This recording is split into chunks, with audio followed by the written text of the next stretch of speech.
We're honored and delighted that Ambassador Mohan Pieris is joining us here today. Thank you very much, Ambassador. He's, of course, the permanent representative of Sri Lanka to the United Nations. And Ambassador, the floor is yours.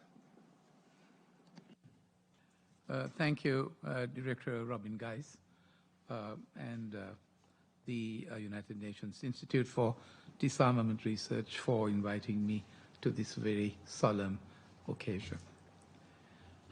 Human as we are, it is with a deep sense of camaraderie, I would say, that we dedicate this meeting, the second one really at this, to mark the passing of Ambassador Jayantha, the late Jayantha Dhanapala, on the 27th of May this year.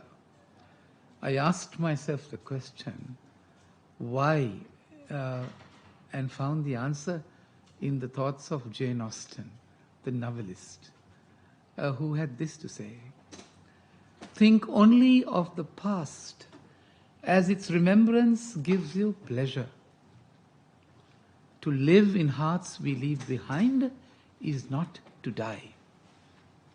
When we think of the past, it's beautiful things we pick out. We want to believe it was all like that. Thinking of the past, Director, is an enjoyable thing, which brings me to the story of the late Jayantha Dhanapala's life, which leaves us with one sure message. And that is, in his own words, the goal isn't to live forever.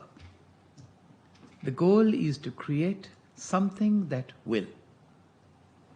And that is what he pursued in life.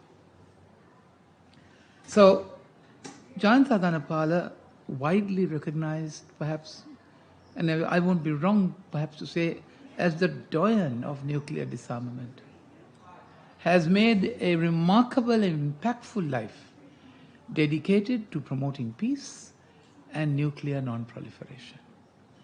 It is only appropriate, therefore, that in summing up his life requires highlighting his significant contributions and achievements in this field.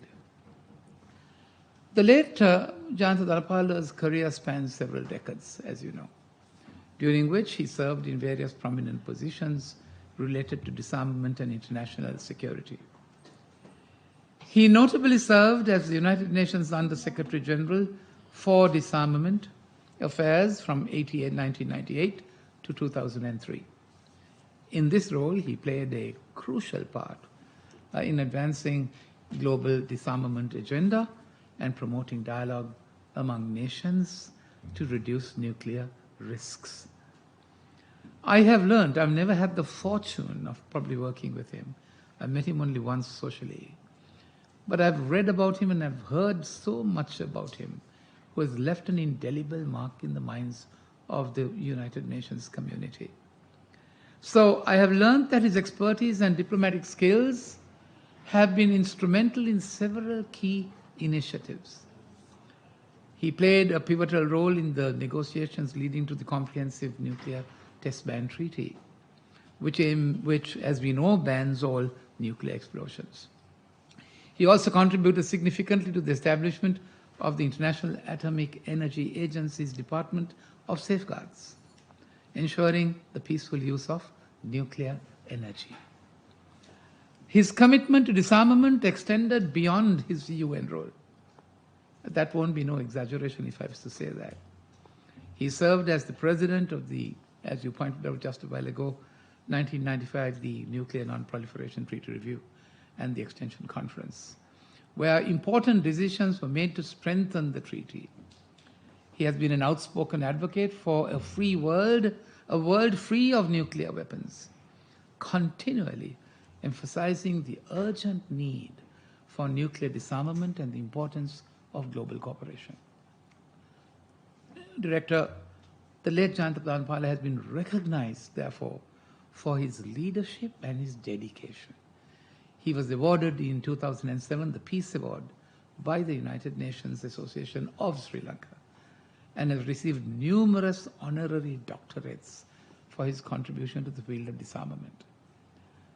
Jayantha Dhanapala's life, therefore, can be characterized as one of the unwavering commitments to nuclear disarmament. His expertise, diplomatic efforts, and influential roles have significantly contributed to advancing the cause of peace and non-proliferation on a global scale, a commodity that is getting sparser by the day. His legacy continues to inspire future generations to work towards a world free of nuclear weapons, and I only hope that dream can come true sooner than later. So apart from his professional achievements, the late Jayantha Dhanapala was known for his admirable human qualities and his engagement with the United Nations Institute for Disarmament and Research. He, I won't be wrong to say, was a personage widely respected for his intellect, integrity, and humility. Throughout his career, he has displayed a genuine passion for promoting dialogue and understanding among nations. In that process, emphasizing the importance of diplomacy and peaceful conflict resolution. I wish we had a few more Jayantha Dhanapalas around us today.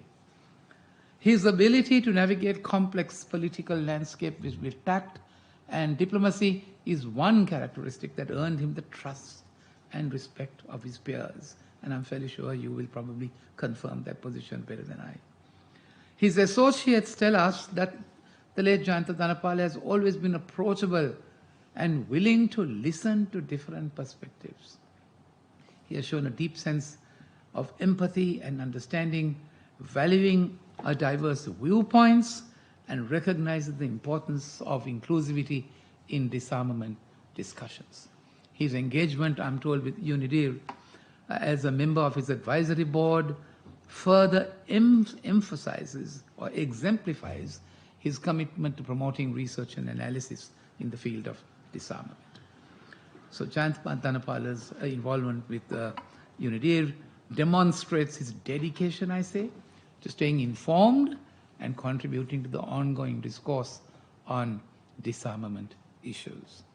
His human qualities, as I said, inclusive of his humility, his empathy, and the ability to foster dialogue, has been instrumental in his engagement with UNIDIR and his broader contribution to nuclear disarmament. Mr. President, his commitment to promoting peace and understanding serves to us as perhaps an inspiration to others in the field of nuclear disarmament, and highlights the importance of both professional expertise and compassionate leadership, the combination of which is very rare to find and perhaps difficult. Mr. President, we know that he is at peace now. It is therefore our turn, I say, now to go live life to the fullest and keep the legacy alive. That's one sure way of doing it.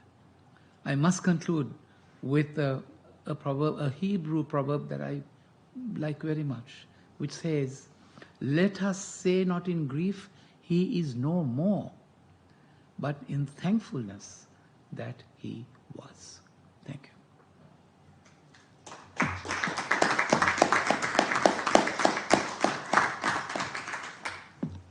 Thank you very much, Ambassador Pieris, for your very warm and moving words, for joining us and honoring Mr. Dhanapala, and for reminding us what an inspirational leader he was throughout his lifetime. I think with that, there clearly is something that will live forever in his legacy. Thank you very much, Ambassador.